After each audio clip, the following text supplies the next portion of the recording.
Welcome back to my channel ಅಂತ ಹೇಳ್ತಾ ಇವತ್ತಿನ ವ್ಲಾಗ್ನ ಸ್ಟಾರ್ಟ್ ಮಾಡ್ತಾ ಇದ್ದೀನಿ. ಇವತ್ತು ಶುಕ್ರವಾರ ವ್ಲಾಗ್ ಆಗಿರೋದ್ರಿಂದ ಮಾಮೂಲಿ ಪೂಜೆ ಪುನಸ್ಕಾರ ಎಲ್ಲ ನಾನು ಶುಕ್ರವಾರ ಅಂತಂದರೆ ದೊಡ್ಡ ಹಬ್ಬ ಅಂತಲೇ ಹೇಳ್ಬೋದು. ಅಷ್ಟು ನಾನು ಖುಷಿಯಿಂದ ನಾನು ಪೂಜೆ ಮಾಡ್ತೀನಿ, ಖುಷಿಯಿಂದನೂ ಮನೆ ಕ್ಲೀನ್ ಮಾಡ್ಕೊತೀನಿ. ನಾನು ಶುಕ್ರವಾರ ಅಂದರೆ ಸಖತ್ತು ಇಷ್ಟ ಅಂತಲೇ ಹೇಳ್ಬೋದು. ಇವತ್ತಿನ ವಿಶೇಷ ಸಿಹಿ ಪೊಂಗಲ್ ಖಾರ ಪೊಂಗಲ್ ಮಾಡಿದೆ, ಅದ್ರ ರೆಸಿಪಿ ನಾನು ನಿಮಗೆ ತೋರಿಸ್ತೀನಿ. ಹಾಗೆ ಇನ್ನೊಂದು ಮುಖ್ಯವಾದ ವಿಷಯ ಈ ವಿಡಿಯೋ ಎಂಡಲ್ಲಿ ಹೇಳ್ತೀನಿ ನೋಡಿ, ರೊಟೀನ್ ಯಾವ ಥರ ಇತ್ತು, ಸೊ ನಾನು ಯಾವ ಥರ ಪೂಜೆ ಮಾಡಿದೆ ಅಂತ ಅಂದ್ಬಿಟ್ಟು ನಾನು ನಿಮಗೆ ಇವಾಗ ತೋರಿಸ್ತೀನಿ.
ಬಾಗಿಲಿಗೆಲ್ಲ ಹೂವೆಲ್ಲ ಮುಡಿಸಿ ದೇವರಿಗೆ ದೀಪ ಹಚ್ಚಿದೆ.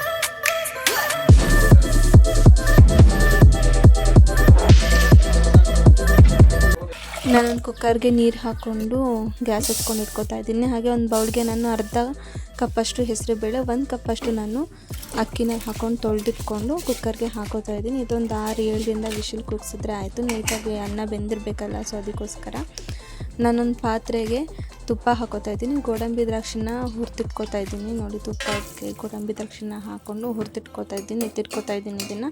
ಹಾಗೆ ಅದೇ ಪಾತ್ರೆಗೆ ನಾನು ನೀರು ಹಾಕ್ಕೊಂಡು 1 ಕಪ್ ಆಗೋಷ್ಟು ನಾನು ಬೆಲ್ಲನ ತೊಗೊಂಡಿದ್ದೀನಿ. ಅದನ್ನು ನೀಟಾಗಿ ಮಿಕ್ಸ್ ಮಾಡಿ ಅದು ಕರ್ಗ ಗಂಟ ಬಿಡಬೇಕು. ಈಗ ಅದು ಕರಗಿದೆ. ನಾನು 2 ಏಲಕ್ಕಿ ಕಾಯಿನ ಹಾಕ್ಕೊಂಡು ನಾನು ಕುಕ್ಕರಲ್ಲಿ ಕೂಗಿಸಿಟ್ಕೊಂಡಿದ್ನಲ್ಲ ಅನ್ನನ, ಅದನ್ನು ಇದಕ್ಕೆ ಹಾಕ್ಕೊಂಡು ಮಿಕ್ಸ್ ಮಾಡ್ಕೊತಾ ಇದ್ದೀನಿ. ನಾನು ಕೊಬ್ಬರಿನ ರುಬ್ಬಿಟ್ಕೊಂಡಿದ್ದೆ. ಇದೇನು ಕುದಿ ಬಂದಮೇಲೆ ನಾನು ಕೊಬ್ಬರಿನ 2 ಸ್ಪೂನ್ ಹಾಕೋತಾ ಇದ್ದೀನಿ. ಪೊಂಗಲ್ದು ಸುಮ್ಮನೆ ವೀಡಿಯೋ ಮಾಡ್ತಿದ್ದೀನಿ ಅಂತ ಅಂದ್ಕೊಂಡು ಇಟ್ಟಿದ್ದೀನಿ, ಅದು ವೀಡಿಯೋನೇ ಆಗಿಲ್ಲ. ಅದು ನಾನು ಖಾರ ಪೊಂಗಲ್ನ ಯಾವ ರೀತಿ ಮಾಡೋದು ಅಂತ ಅಂದ್ಬಿಟ್ಟು ನಿಮಗೆ ವೀಡಿಯೋ ಮಾಡಿ ಅಪ್ಲೋಡ್ ಮಾಡ್ತೀನಿ, ಓಕೆನಾ. ಇವಾಗ ಸಿಹಿ ಪೊಂಗಲು ರೆಡಿ ಆಗಿದೆ ನೋಡಿ. ಇದ್ರ ಮೇಲೆ ತುಪ್ಪ ಹಾಕ್ಬಿಟ್ರೆ ಸರಿ, ಸಖತ್ ಟೇಸ್ಟಿಯಾಗೂ ಇರುತ್ತೆ. ದೇವಸ್ಥಾನದಲ್ಲಿ ಕೊಡ್ತಾರಲ್ಲ ಪ್ರಸಾದ, ಸೇಮ್ ಅದೇ ಥರನೇ ಇರುತ್ತೆ. ನೀವು ಕೂಡ ಮನೇಲಿ ಟ್ರೈ ಮಾಡಿ, ನನಗೆ ಕಮೆಂಟ್ ಮಾಡಿ ಯಾವ ರೀತಿ ಆಗಿತ್ತು ಅಂತ.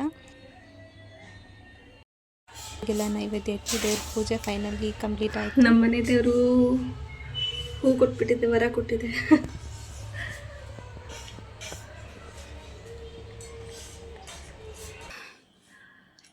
ಸರಿ, ನೋಡಿದ್ರಲ್ಲ ಇವತ್ತಿನ ವ್ಲಾಗ್, ಅಂದರೆ ಇವತ್ತಿನ ರೊಟೀನ್ ನಂದು ಈ ಥರ ಇತ್ತು.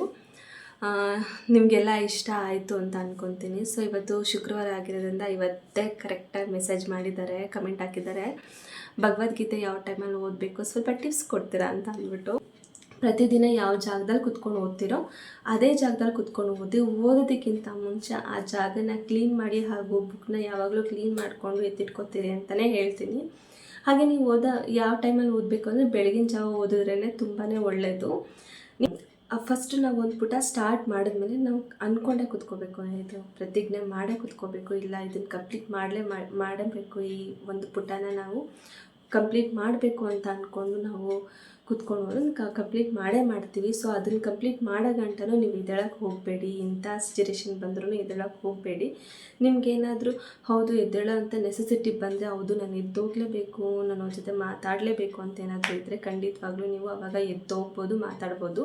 ಸೊ ಎದ್ದೋಗೋಕ್ಕಿಂತ ಮುಂಚೆ ನಾವು ಬುಕ್ನ ಕ್ಲೋಸ್ ಮಾಡಿಬಿಟ್ಟು ಹಾಗೆ ಆ ಕೃಷ್ಣನಿಗೆ ನಮಸ್ಕಾರ ಮಾಡಿಬಿಟ್ಟು ಮತ್ತು ಎದ್ದೋಗೋ ಅದನ್ನು ಆ ಬುಕ್ನ ಇಡೋ ಜಾಗದಲ್ಲೆಲ್ಲ ಇಟ್ಬಿಟ್ಟು ನಾವು ಎದ್ದೋಗಬೇಕು. ಸೊ ನೀವು ಅದಕ್ಕೂ ಮುಂಚೆ ನೀವು ಬುಕ್ನ ಹೆಂಗಂದ್ರಂಗೆ ಬಿಟ್ಟು ಎದ್ದೋಗೋದೆಲ್ಲ ಮಾಡೋಕ್ಕೆ ಹೋಗಬೇಡಿ. ಅದಕ್ಕೆ ಆದಂಥ ಒಂದು ನಿಯಮಗಳಿರುತ್ತೆ. ಬುಕ್ನ ಕ್ಲೋಸ್ ಮಾಡಿಬಿಟ್ಟು ಆದರೆ ಇಡೋ ಜಾಗದಲ್ಲಿ ಇಟ್ಬಿಟ್ಟು ನೀವು ಎದ್ದೋಗಿ.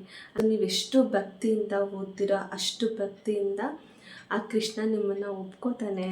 ಭಕ್ತಿಯಿಂದ ಓದಿದ್ರೆ ತಲುಪುತ್ತೆ ಅಂತ ಅಂದ್ಬಿಟ್ಟು ಸ್ವತಃ ಕೃಷ್ಣನೇ ಕೂಡ ಹೇಳಿದ್ದಾರೆ.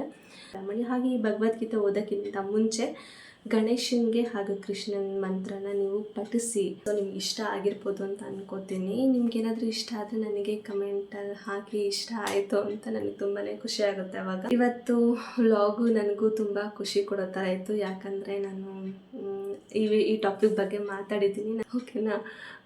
ಸರಿ, ಈ ವಿಡಿಯೋನ ಏನಾದರೂ ನಿಮ್ಗೆ ಇಷ್ಟ ಆದರೆ ಲೈಕ್ ಮಾಡಿ, ಶೇರ್ ಮಾಡಿ, ಸಬ್ಸ್ಕ್ರೈಬ್ ಮಾಡಿ ಅಂತ ಹೇಳ್ತಾ ಈ ವಿಡಿಯೋನ ಇಲ್ಲ ಎಂಡ್ ಮಾಡ್ತಾಯಿದ್ದೀನಿ. Thank you. ದಯವಿಟ್ಟು ಈ ವಿಡಿಯೋನ ಸಬ್ಸ್ಕ್ರೈಬ್ ಮಾಡ್ಕೊಂಡು ನೋಡಿ. ನನಗೆ ತುಂಬಾ ಹೆಲ್ಪ್ಫುಲ್ ಆಗುತ್ತೆ, ಖುಷಿ ಆಗುತ್ತೆ ಅಂತ ಹೇಳ್ತಾ ನಿಮ್ಮೆಲ್ರಿಗೂ bye, good night, bye, love you all. Thank you for watching. Thanks ಅಲ್ಲ.